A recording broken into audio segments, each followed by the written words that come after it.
Welcome to the Gen Z Stoic Podcast, where every week we strive to lead younger generations on a path to virtue through the insight of Stoic teachings and personal stories from our lives as Gen Z Stoics.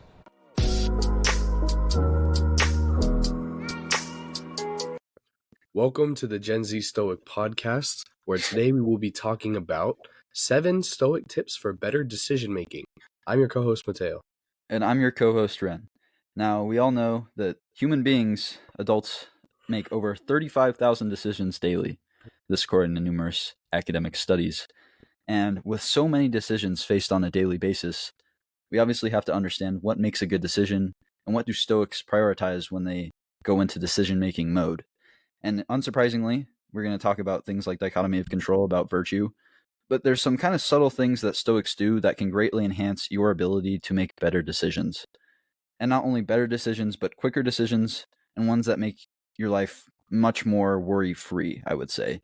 These are things that we have employed in our lives, and while we don't make perfect decisions, nobody will, we're all human beings, I have noticed distinctly that you get a lot less worried about decision-making when you apply these habits, and so we're going to be going over 7 distinct Stoic tips that enhance your decision-making. The first one being analyzing the decision under dichotomy of control. As with anything in Stoicism, the famed Epictetus with his dichotomy of control comes into play here, where when you are faced with the decision, you are faced with a separate issue, which is this decision something that I can control? If it is, then go ahead and make the decision. Go ahead and act on that decision. But if it isn't, then you have no reason whatsoever to be worried about the issue. You have no reason to be worried about it whatsoever, because ultimately, whether you make the decision or not, the result is still going to be the same because you have no control whatsoever under the issue. But if it's something where, it's a gray area, which is certainly understandable, especially in life, there's a lot of gray areas. It's not cut and dry. It's not black and white where you're just instantly able to say, well, it's under my control or not under my control. And so for those gray areas, it's better to attempt to do something than to sit there and do nothing. So if you think, maybe it's under my control, but I don't know, I'd have to act on it first, then go ahead and act on it and do not be afraid that it's something that isn't under your control, because if you acted on it, at least you're giving effort, you're trying, you're attempting, and you can course correct when you soon realize that it isn't under your control and stop worrying about it. Right, and I think a good quote to sort of follow up and emphasize that point is a quote from Seneca where he says, "It is not because things are difficult that we dare not venture. It is because we dare not venture that they are difficult." And like you mentioned, it's a great example when you talk about dichotomy of control, because the first thing you do when you're faced with a decision, if you're thinking stoically, is you ask yourself, is it under my control? And if it's not, then it means absolutely nothing to you, and it should not even be taking up, a bit of space in your mind. Shouldn't be taking any of your attention, any of your concern, any of your energy, because if it is something you can't control, it is simply something that you should not worry about. However, if it is something that you can impart control, there's aspects that you can or aspects that you can't, then you sort of have to distinguish, what can I control and what can I not control? The things I can't control in this situation, I won't worry about those, but the things that I can, I will attempt to sort of fix these things or impose my will on these things to make them better. And then when those things that are under your control, you have to ask yourself, does it concern virtue? Right? And if the answer is no, then you can go down your path of saying, well, avoid it, or then it is nothing to me, I shouldn't really worry about it. But if it is, then if it simply is something that does concern virtue, then we know that you should be using it to practice justice, courage, wisdom, right? The pillars of virtue that Stoicism talks about. Right, yeah. So the first step obviously is analyzing that dichotomy of control, but then the next step within your decision-making process has to be analyzing the issue at hand, or maybe not this issue, just simple decision based on virtue. And now it seems difficult, right? The 4 Stoic virtues are wisdom, justice, temperance, courage. If you're making a decision on what you eat for lunch that day, obviously this is not going to apply. And so while you are analyzing through virtue, and that's a good point, and that's something that you always have to do, those are for more maybe bigger decisions that have a long-lasting impact within your life, that are the hard decisions. That's when you analyze through virtue. But the Stoics, when you had those kind of menial decisions where it's like, what do I eat for lunch, or what do I wear today? Things that sometimes within our own lives can be big decisions that weigh on us for a little bit. Obviously, maybe not lunch, but some of those things that kind of fall, again, in another gray area. Stoics have things called indifference, which are things that maybe don't relate to these Stoic virtues, but are things that you would like to have or wouldn't like to have. And so that's things like good health, being attractive, things that are not necessarily related to these Stoic virtues, but are nice to have. And so you analyze virtue with those four Stoic values. And if it's a just action, or if it's wise, or it's courageous, then it's a step you should take. It's something you should act upon. But if it's those indifference, like saying good health, or this product's going to make me more attractive, or like here's a new haircut that I maybe should try, those types of decisions, as long as they're not in conflict with those virtues, are decisions that should be easy to make.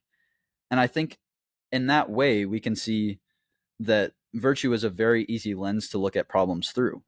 If you just have a set kind of guide of values, which is wisdom, which is justice, which is temperance, which is being courageous, and you sit down and you have those four values, if you truly understand what those values are and what they look like in terms of being applied in your life, then it's easy to make decisions, because you can say, when I envision myself being a courageous person, being a brave person, being a kind person, when I envision myself upholding justice, when I envision myself leaving a legacy that people will say, hey, that person is wise, do I do these things? The answer is no. Then make the opposite decision, make the right decision. If the answer is yes, then you can feel comfortable doing those things. There's a level of uncomfortability, of discomfort when it comes to hard decisions. And I get it. We both have that level of discomfort when it comes to making hard decisions. We faced those hard decisions when we chose what college we're going to go to last year, when what the decision was, where am I going to spend these next 4 years, or in my case, maybe 3, because I want to get out of college as soon as possible. But those big decisions have a level of discomfort. The way that you ease that discomfort, or one way you ease that discomfort, is by applying these Stoic virtues, because they're things that are hard to argue against. It's hard to argue against being just. It's hard to argue against being wise. It's hard to argue against being courageous. These things are not things that are disagreeable or something that is debatable. And when you're making decisions, you don't want something that's debatable. You want something that's solid. And the Stoics realize that, and that's why they put everything through the lens of dichotomy of control and virtue. And it's important to note that even when you are putting your decisions through these values, it's still, there are going to be times where you hesitate simply by nature, because we have decisions where we're sort of forced to make a decision quicker than we would like to, right? Sometimes life doesn't necessarily go the way we want, and we have to make a split decision with our best judgment. And I think that touches the most on the value of courage, because being courageous isn't just, being brave is sort of an illusion, because in order to be brave, you have to be terrified, you have to be scared, you have to feel fear, and then you make a decision despite feeling fear. So that's sort of why we sort of hesitate, is because we're afraid. We don't want to make the right decision or the wrong decision. But it's interesting, because when you look at decisions through a Stoic perspective, you sort of realize that it's not necessarily about what's choosing right or wrong. It can be about simply just choosing like the lesser of two evils, almost like if you have two really tough decisions that you're, going between, it's really about making the best of a bad situation. It's not necessarily about how, what is the right choice, what is the wrong choice, because that's not the Stoic way of looking at things, right? We know that good things and bad things happen to, or not good things and bad things. We know that, right? Like heartbreak or hardship happen to both good and bad people. Therefore, those things aren't either good or bad. It's more about just making the best of the tough situation that you get put in. So when it comes to hesitation and decisions, there are two ways that a Stoic would approach a really hard decision. And that is, one, with action, or two, what they call, quote, a suspension of judgment. So you know how when you make a decision, right, sometimes you're like, oh, like, let me think about it, and then you actually don't go think about it. You're just saying, let me think about it, then you go kind of move on with your day, and you leave people kind of hanging high and dry. You don't really consider the decision. You sort of put it off as something you don't want to worry about right now. This is bad, because a suspension of judgment should look like you need more information, but you're not going to decide right now. So instead, you're going to keep gathering information. but you still communicate to the other people involved in this decision to let them know that you're still working, you're not just putting it off and being indecisive. So I think when it comes to hesitation, the only time you should ever hesitate is if you feel you don't have enough information about the situation, but even that can be sort of an illusion because part of you is could be attached to certain outcomes. So you're like, oh, if I'm attached to a certain outcome, I'm going to feel like I don't have enough information until I feel like that outcome is what's best for me. So that also leads into you can't be attached to certain outcomes when you're making big decisions because then you're inherently going to be biased towards making a certain decision based off of what you like predetermined, what your wants are like predetermined to be inherently. You know what I'm saying? So then you're going to hesitate more if you're attached to a certain outcome already instead of kind of non-biased looking at a situation without bias, and you're saying these are my options, weighing them objectively, not being attached. Then you can objectively gather more information or research or perspective on either choice, and then you can make your decision. I think one of the biggest pet peeves that I've kind of noticed in the past year is people who do hesitate too much, especially as it relates to decision making. You always hear the quote, and it's a sports related quote where it says you miss 100% of the shots that you don't take. And I think when we look at decision making, if you're sitting there and you're worrying about whether I'm going to make the wrong decision or not, the more you sit and wait, the longer you take to make a decision, is you're more likely to make the wrong decision, right? The decisions you don't make, 100% of them are going to be wrong. Because is it better to sit there and be passive and let life pass you by and you don't make decisions because you're too afraid and you hesitate? Or would you rather kind of grab life and say, I'm in control here and go out and make those decisions? Now, you're absolutely right. There's times where you have to take a step back and acquire more information. But when we look at these big decisions, the problem we have in society nowadays is that A, we flip flop on those decisions all the time, and B, it takes us too long to make them. If we look at even like politics, politicians, community leaders, when they're faced with those tough decisions nowadays, there's so much backlash that they hesitate to make those decisions. And oftentimes people end up dying because of it, or they get criticized in the media even more. And I think, while it's not an apples to apples comparison here, I think it is a microcosm of the fact that whenever we take longer to make a decision, whenever we hesitate to make a decision and we say, well, we're just going to let it play out for a little bit more, the bad result ends up happening almost all of the time. How often in your life have you thought of, okay, well, I'm not going to make this decision, we're just going to let things happen, and then it works out perfectly? That it's a very rare instance that happens. And if it does happen, good for you. But if you want to be on more solid footing, if you want to make better decisions, don't hesitate. Seneca has a complete work called On the Shortness of Life, where he goes over basically how we squander life's gifts because we always act like we have another day coming. He says that putting things off is the biggest waste of life. It snatches away each day as it comes. He talks about how the future is always uncertain. So whether you make this decision or that decision, the future is still going to be uncertain. Your decision doesn't necessarily change the future. Now, obviously, it changes your path, it alters it a little bit, but it doesn't change the kind of variability of the future. So you're still going to be anxious, you're still going to be worried, regardless of whether you make the decision or not. So instead of, we talk about dichotomy of control, instead of letting fate decide and just throwing it to chance by not making a decision, why don't you take initiative within your own life by saying, it's enough of hesitation, I've taken enough time, it's time for me to just finally make a decision. And when we think about externally how we project when we do those types of things, that's what leaders do. I just mentioned those politicians. We're unhappy with our leaders, especially in this country, and it's no surprise that we're unhappy because they are indecisive. We like decisive leaders. All throughout history, human beings have liked decisive leaders. They don't like people who sit up in their ivory towers or sit at home and say, waste 10 minutes thinking about all the different possibilities. They like people who go out and take action. So if you want to be an effective leader, if you want to make those decisive actions and be somebody who looks confident, somebody who makes better decisions, don't hesitate. Don't let life pass you by while you sit here twiddling your thumbs, worrying about, oh, what does this decision mean? It's dumb.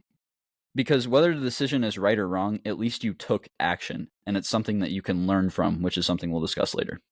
And that's a great point. There's a quote where this isn't verbatim, but it says basically it's better to go in any direction than to stay where you are or go backwards, right? So as long as you're taking action, at least you're going somewhere, and you're bound to learn something new than if you were to just stay stagnant.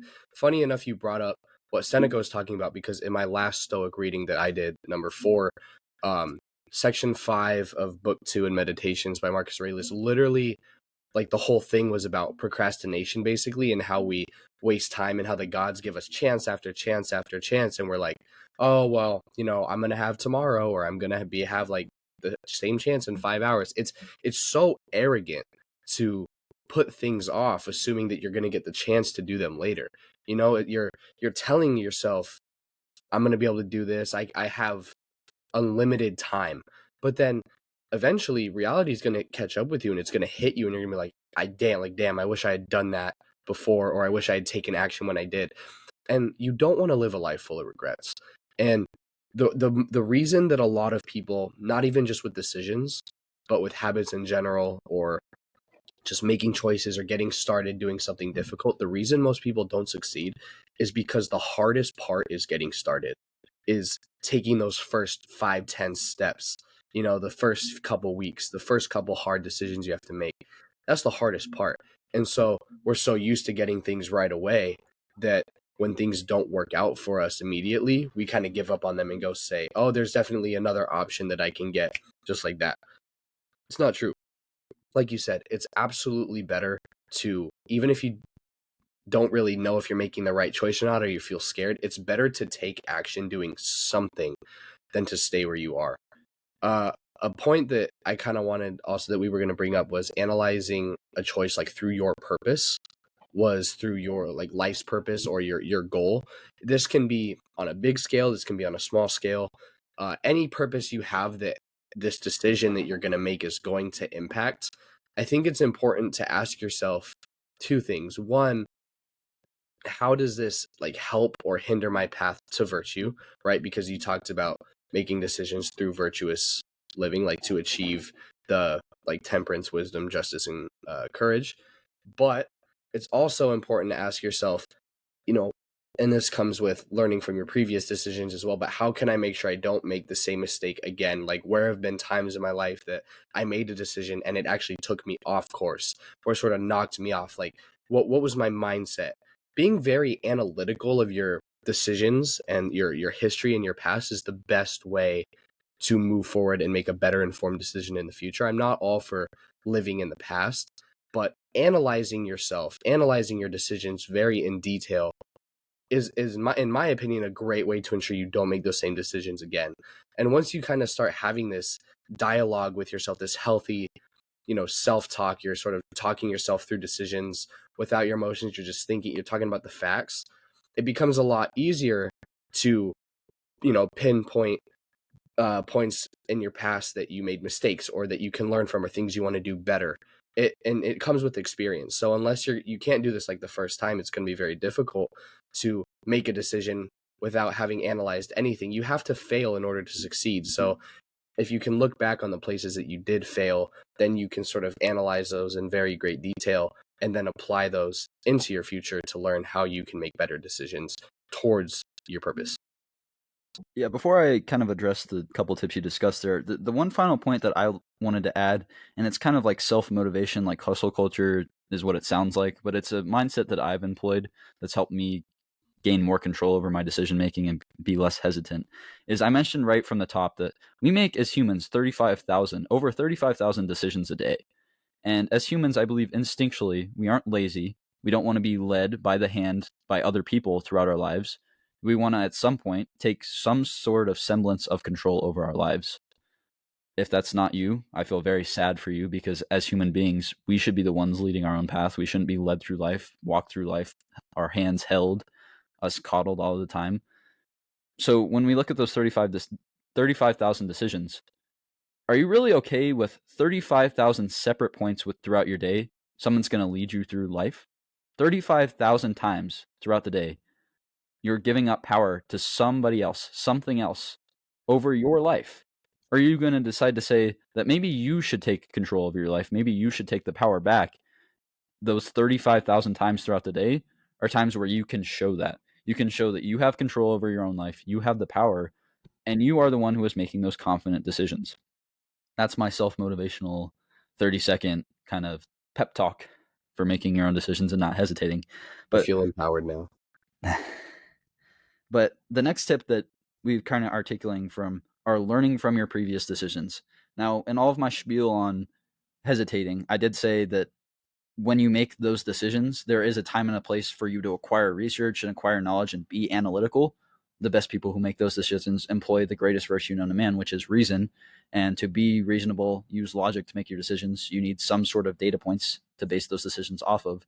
And so the next tip we have is learning from your previous decisions.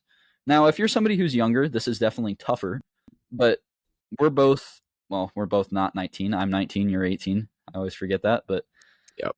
we've experienced quite a lot in terms of human experience. Once you get to the point where you are 18, 19, you're a young adult, you're officially an adult, you've gone through a lot of stuff in life. And so you've gone through a lot of experiences that are able to influence your decision making.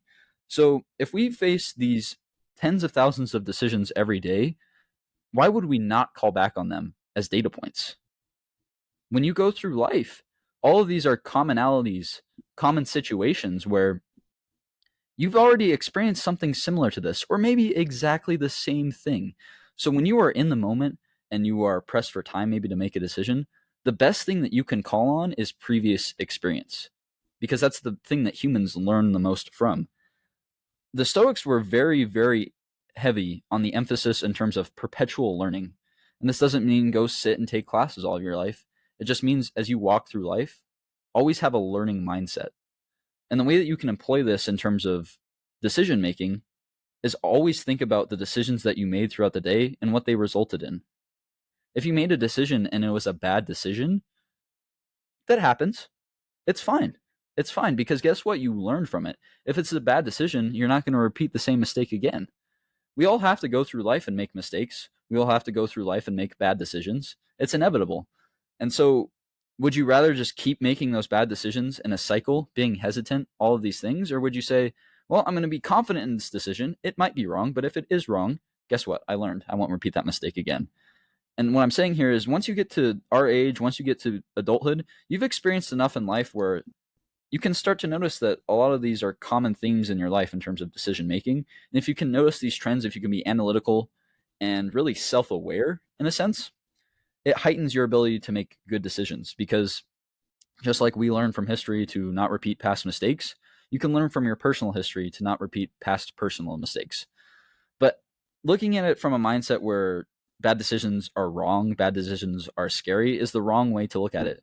Is it scary to make a big decision about like what car you want to get or who you want to marry or what school you want to go to? Those things that, like you said, they're going to affect your purpose, your path greatly. It's certainly scary. It's certainly something to be afraid of. And feeling a feeling of fear, there's nothing wrong with that. But if we act on the fear instead of the bravery that Stoics called on, then we just keep making these wrong decisions. And so the way to look at it is if I make a bad decision, it shouldn't add to the fear of making decisions in the future. It should actually add to my level of bravery. It should add to my level of courage to making those decisions in the future because I've already gone through the bad mistakes. So now I can learn and I can make a better decision. So that's the next tip. It's just learning from your past decisions. It's something that's really, really incredibly passive. If we make 35,000 decisions a day, that's 35,000 data points you acquire every single day about the decisions you make in your life. So simply, if you just care enough to notice maybe 1% of those decisions, then you slowly learn and learn and learn until you get to a point where you say, been there, done that. I either have my routine or something in my life that can point me to the easy decision that I can make just like that. Snap of the fingers. I don't have to take any time to do it. And so it's not only better decision making, but it's quicker decision making, which saves up time and frees you to go do things that are actually important instead of just sitting there making trivial decisions all day.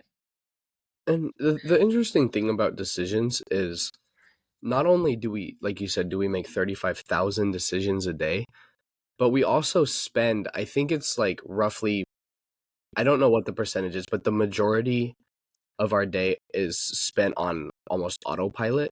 So it's essentially this state where you are living subconsciously through your subconscious habits, right? Like we brush our teeth kind of on autopilot. We're not really thinking, it's just something we do. And so when you're living in a state where you're not really actually actively recalling like the decisions that you make, you're not really being conscious, it's very easy to have trouble self-reflecting on these decisions because you're not consciously making them. So also, I think a good way to ensure that you can look back and learn from your mistakes is to make conscious decisions, is to actively be making these decisions with purpose. And at first it can seem exhausting, right? Like, sure, we have our habits, and eventually they be, if we're building a new habit, it'll eventually become sort of routine. We won't really have to think about it. We're like, oh, get out of bed, go to the gym, brush teeth, whatever. But once you, it's sort of like leveling up in a video game almost, right? Like you master skills and then they become sort of easier, and then you can learn to master new ones. But the only way to do that is through trial and error, and that comes through analyzing. Like you said, you have 35,000 data points to learn from.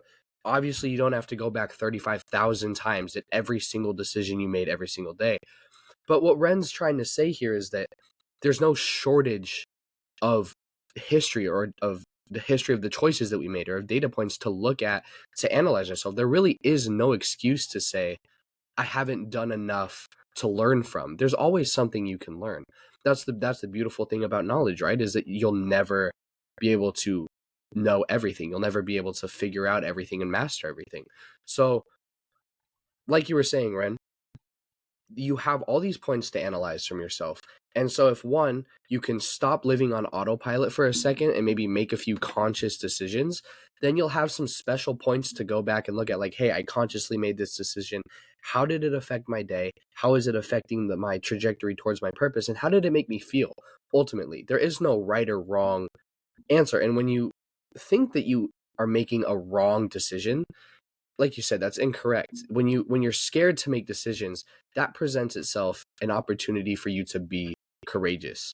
You're not just going to be courageous. You don't just suddenly become a brave person. Like that's not how it works. And this is, like I already mentioned, when you're faced with a very uncomfortable decision where you are forced to be brave and you choose to be courageous, that is a decision that you've made, and then you can go back and say, it wasn't so bad. Like, it was hard at first to make the decision, but looking back, delayed gratification, I'm so glad that I made that choice. Now, when I'm faced with that again in the future, maybe not that exact situation, but something of similar nature, I know that it's going to be rough at first, but eventually good fortune will prevail. So, yeah, if you have anything else to add to that point, that's really all I have with learning from your decisions. But Well, it's interesting. Marcus Aurelius has a very good quote where he says, "Do not be disgusted, discouraged, or dissatisfied if you do not succeed in doing everything according to right principles. But when you have failed, return again and be content if the greater part of what you do is consistent with man's nature." Now, the context here is that Stoics believed that man's nature was to be constantly learning, constantly evolving, constantly progressing, and we did that through reasoning and logic. And if we take that context in mind, what he's saying here is that this is not a unique thing to our generation, but when we make decisions and we make wrong decisions, we're regretful, we're sad about it, we don't trust ourselves, and we're less likely to make a quick, swift decision with confidence next time. That's just human nature. But in reality, humans have a similar nature in the fact that they do those things where they make those mistakes, but they're supposed to learn from them. Mistakes are not something to be looked at negatively in a light where you say, well, I won't do that again. I'm not going to have the same level of confidence. Mistakes are, like I said, data points. And I think if we kind of transition to another tip that you can gather from the Stoic school of philosophy around decision making, that actually goes really well with learning from your mistakes, learning from your past decisions, is taking responsibility for those decisions. This is something that I feel is more unique to our generation, where we want to deflect blame and deflect responsibility as much as possible with our decisions. Again, we don't have good role models, especially in our generation, especially in America. We don't have good role models of this. Now, maybe your parents are good role models. I think both of our mothers are good role models of taking responsibility, and I think we're both grateful for that. But when you look at like the public eye, when you look at celebrities or politicians or people that we're supposed to look up to, people that are supposed to be leaders in the community, they do the same thing all the time of deflecting blame, deflecting responsibility, and not standing up there and saying, you know what, I made a mistake, my bad. Those words go a long way in today's society. When's the last time you heard somebody close to you say, you know what, I made this decision and it was wrong, and whatever negative effects it had, they brought up and they said, my bad, and they apologized for it? When's the last time you heard that? Me personally, I haven't heard that in a while. I haven't heard somebody fully accept responsibility in that way that acknowledges they did wrong and are going to try and improve in a very long time. And it's something that's very, very sad, but If we're able to take responsibility for our decisions, then again, externally, we're projecting that we're confident. We're confident in our decisions. Even if we make a wrong decision, we're going to get right back on the horse and make another decision. It's something that humans need to be able to do. And taking responsibility is a big part of that. Because taking responsibility also acknowledges that your decisions impact other people. We seem to focus on ourselves a lot in the school of Stoicism, and that's certainly true. There's a sense of moral responsibility where we are supposed to take control and responsibility of everything we think, we feel, we do, and not external events. But at the same time, Stoics also were great leaders. Marcus Aurelius was a great emperor because he considered other people as well. So when he did something that was internal, but it affected other external factors, then you have to acknowledge that.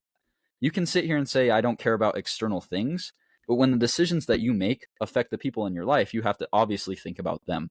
Stoicism isn't something where you just make decisions purely for yourself. Should you prioritize yourself in your decisions? Yes. Especially those big life decisions, you should definitely prioritize your purpose, the virtues that you live out in your life. But you also have to consider what it does to other people. If you only consider what it does to yourself, you're going to offend a lot of people. You're not going to be a good leader, and you're not going to be someone who's well respected because you only consider your own perspective. So taking responsibility is a big thing in that argument. Taking responsibility makes you an effective decision maker and leader because, yes, you're going to make wrong decisions, but people are going to entrust you to, even after a wrong decision, make another one because you're able to acknowledge your shortcomings and work to fix them. And that's all that Stoicism is about, is saying, hey, as a human being, I have flaws, I have shortcomings, I have things that I need to work on to get to that virtuous lifestyle.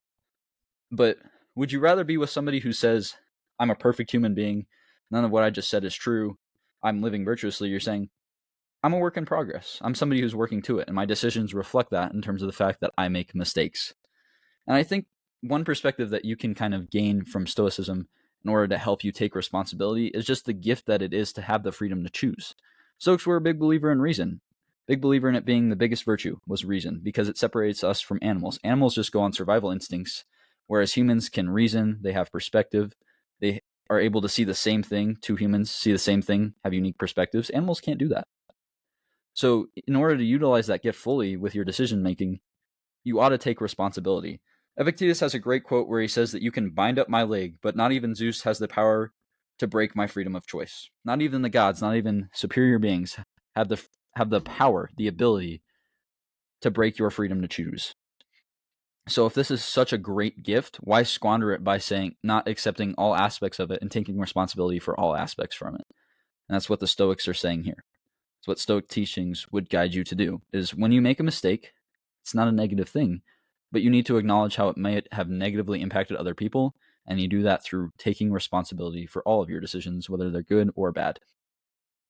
And it's good to know that, like you're saying, how can it affect other people, because a lot of these quotes from Stoics about choices and controlling our mind, it's like your own thoughts or what you can control or your mind, right? So while it is very focused on, like Marcus Aurelius, so many quotes, right? Our control and our power are limited to our own thoughts, or do not waste time on what you cannot control. You have power over your mind, not outside events. Realize this and you will find strength. A lot of it is focused on just the you part, but like you said, decisions certainly affect other people. And that's also something, well, there's sort of a fine line, right? Because when you make a decision, you want to analyze, one, how is this going to affect like me? This is important for me. This is a decision for my well-being.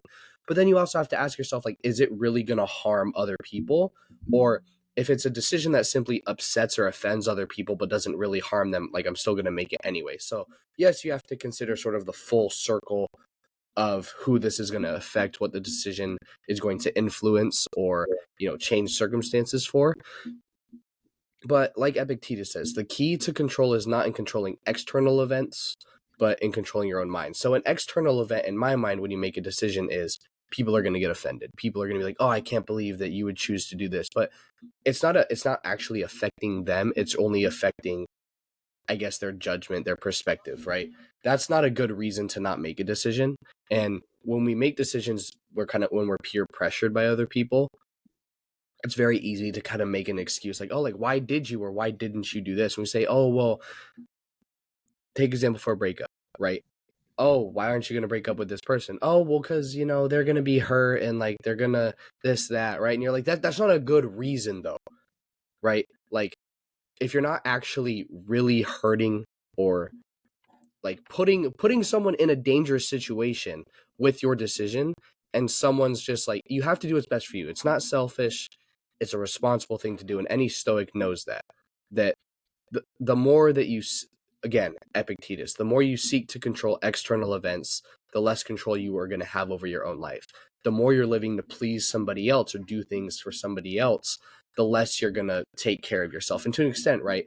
Yes, we want to take care of the people around us. But when it comes to decisions that are really dictating the trajectory of your entire life, you're going to have to really focus on what is best for you. And there's nothing selfish about that. That's actually why most people don't really get anywhere when they fail to make decisions, is because there are other people that are even indirectly like influencing their decisions. Like someone's presence can simply influence someone to make or not make a decision.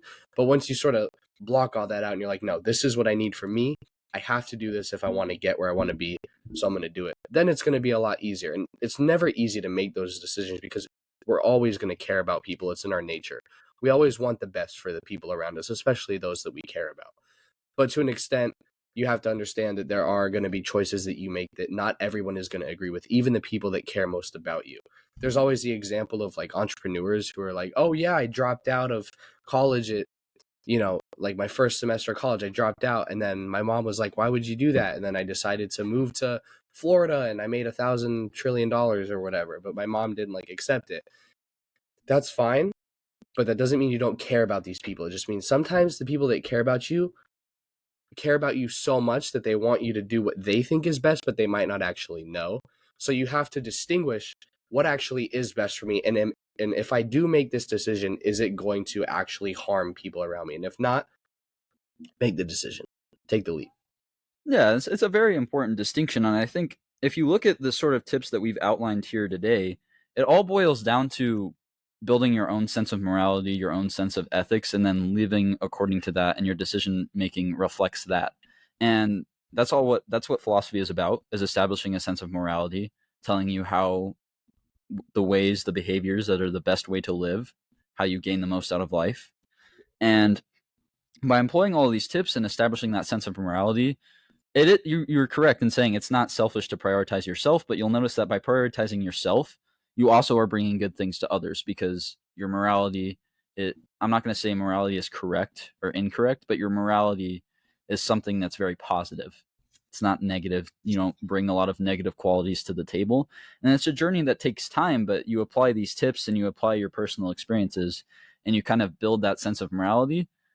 Then ultimately you have the confidence to make those decisions. And sure, you're dropping out of college and people around you are saying, well, what are you doing? That's the wrong decision. It's not bringing any harm to them, like you mentioned. And your personal morals, your personal ethics, you believe in yourself, then you go ahead and make that decision.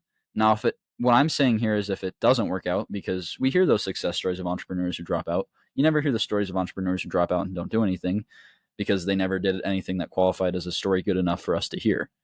So the difference there is, if I'm putting myself in those shoes, if I'm an entrepreneur and I'm successful, I make those decisions, I'm going to give back. I'm going to acknowledge the goodness that came out of that decision, whether it's wealth or possessions or whatever, and give that back to the people who maybe doubted my decisions, but I still care about. Whereas put myself in the shoes of the entrepreneur who dropped out and then didn't do anything with their life and now they're working at McDonald's, then I also am going to fully acknowledge the harms that caused my family, or the harms that caused me, the harms of that decision. So it's just that duality, is that we're always quick to acknowledge responsibility and say, yep, I made that decision when it ended up going great. But we also need to keep that same mindset when it went wrong. Not because that's going to make you maybe a perfect decision maker, but because it's going to deliver respect to you. Not only externally, but self-respect. Because you're able to say, all right, I made this terrible decision. I got through it. I acknowledged it to people and my life didn't end. So I can do it again. I can do it 100 more times, 1,000 more times, because you're going to have to. That's the reality. Is why we're making this episode is it's inevitable. It is ultimately inevitable every single day that you're going to be faced with a tough decision. So you might as well start taking responsibility for it now, employing these tips now so that you make better decisions. And the final tip I want to leave with today that we haven't expressly said yet is trusting yourself. You can sense this theme throughout all the other tips, but trusting yourself and the decision-making process might actually be the most important thing. If you have no trust in yourself, no confidence in yourself, you're always going to be second-guessing yourself. You're always going to be hesitating. You're never going to take responsibility because you think that what you're doing is wrong. You're not going to analyze it through virtue, dichotomy of control. You're just going to say, ooh, scary decision, get away from me as quick as possible. And that's going to lead to even worse decision-making. And so it's a spiral. And self-confidence is big in every single area, but I feel like there's very few areas besides decision-making where it's as big. Self-confidence, the ability to trust yourself to make the right decision, is all it comes down to.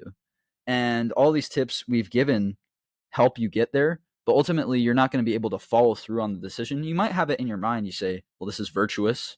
It'll help me with my purpose. It's not going to do harm to people, and it's something I can take responsibility for. But if you don't have the self-confidence, there's going to be some sort of self-doubt, some negative self-talk that talks you out of the decision. You say, well, I'm not going to make it now. And like I said, 100% of the decisions you don't make are the wrong one. Simple as that. You don't make a decision, it's the wrong decision because you didn't take any action. Epictetus says, no man is free who is not the master of himself.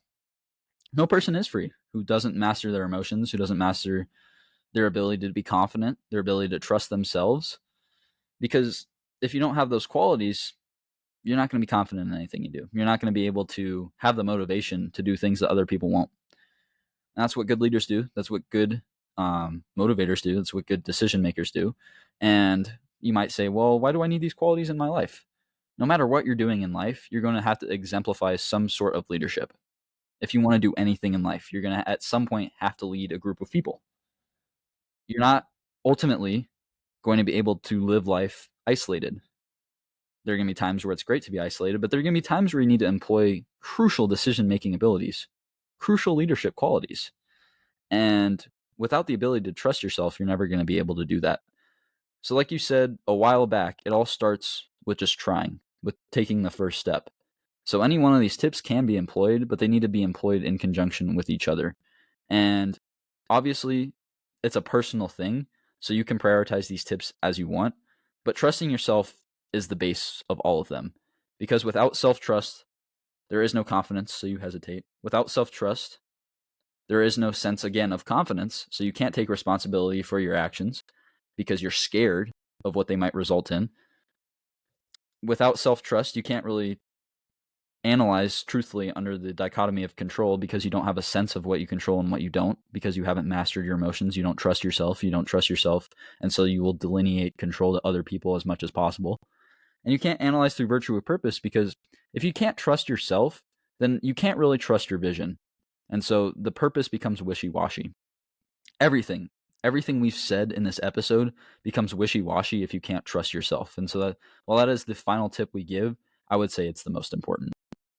Absolutely. And my last remarks, like what you said, if especially as a leader, if you aren't confident in your decisions, right? Imagine you're standing up on a podium in front of hundreds, maybe even thousands of people, and you're forced to make a decision. You're like, well, I mean, I think this is like, no one's going to trust you anymore. Not only are you not going to trust yourself, but people aren't going to have trust in you.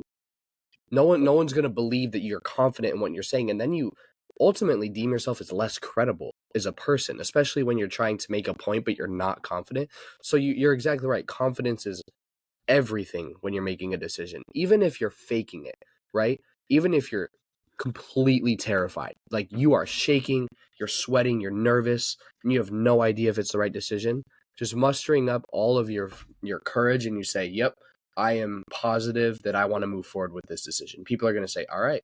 And then in the end, if it doesn't work out, that's fine. You learn. But if it does, you're only going to build your confidence from there. You're only going to see, wow, like I was confident and look how well this paid off for me.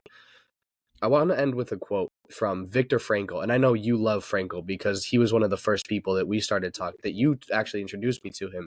But he says, there are two quotes. One is, decisions, not conditions, determine what a man is. So it's not the external factors. It's not, the people around you that determine who you are. It's not your environment. It's not the things that have happened to you. It's what you choose to do every day, because every decision you make ultimately is almost like a tally towards who you are, right? So if you are split between eating healthy or not eating healthy. The version of you that's going to eat healthy or is not going to eat healthy, if you choose to, that's one tally towards eating healthier, and that's the person you want to become. So every decision you make is sort of a tally towards the person you want to be and the person you don't want to be. That's sort of how I interpret that quote. And the last one is every human has the freedom to change at any instant. There is no perfect time to make a decision. There is no perfect timing. You know what I mean? Like, obviously, we can have like sort of optimal timing in our lives. We see that things come together at almost perfect times, but you can't rely on luck or coincidence to make decisions. You have the freedom to be, or you have the ability to change yourself at any moment. Any moment. So the only right time to do it is now. Don't wait till tomorrow. Don't say, oh, okay, because it's not Monday yet, I'm not going to start. Or because it's not, it's not my rest day yet, I'm not going to, whatever. Start now. Because putting things off, like we mentioned before, with like procrastination, it's arrogant. Putting things off, waste of life, waste of time. You're wasting space. You're wasting opportunity. There are people out there who could only dream of being in the position that you are in. And so the more that you put things off, the more of your life that you're wasting and the more opportunity you could have, but you put it off and you never know. So start now. And when you make a decision, don't try and wait for the perfect time. Just make the decision, take action instead of staying stagnant. And I know we're sort of starting to sound like a broken record now, but these are really important points to bring up. And I really liked your whole spiel about courage and how, or not courage, about confidence and trust, and how they sort of are in like this circle, right? Without being confident in yourself, you won't trust yourself. And if you can't trust yourself, obviously you're not going to be confident. So absolutely right. But I think in order to get there in the first place, you have to take that difficult leap. So it's almost a leap of faith, right? That's sort of what faith is you're believing in something that you can't actually see or that you don't really know of 100%. You're choosing to believe that you're going to be okay no matter what the outcome of this decision is. Just to wrap up and speak on your tally point, every single day we seem to have like a whiteboard of character. Now, the Stoics believe that character was based off of choices, and it makes sense. Every choice you make, every one of those 35,000 decisions you make is either a tally on plus character or minus character. Every single day, and every single day it resets to 0. And it's 35,000 points you can get throughout the day. So even if you're only really caring, again, about like 1% of those things, it adds up over time. And so these tips that we've given today, they're based deeply in Stoic philosophy. But the biggest point to make is that what you said, it starts every day and it requires a leap of faith. And if you can just employ one of these things to start, it will enhance your decision making. That's the great thing about these Stoic tips in terms of decision making, is that just employing one of them will help. Now, it obviously is better if you employ them all in conjunction with each other, but just one of them. Seneca has a lot of quotes. He has a lot of quotes about how we shouldn't waste a single day. There's a Latin phrase, memento mori, remember that you will die, meaning that you shouldn't waste a single day because tomorrow is never given. So if tomorrow is never given, if this is your final day, then make the decisions the best they can be and employ these tips.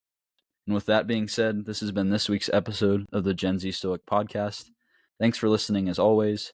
If you haven't checked out our website, we've got a new article on the website, so be sure to go check it out and leave some support, leave a comment, leave a like, all of that good stuff. And with that being said, we will see you next week.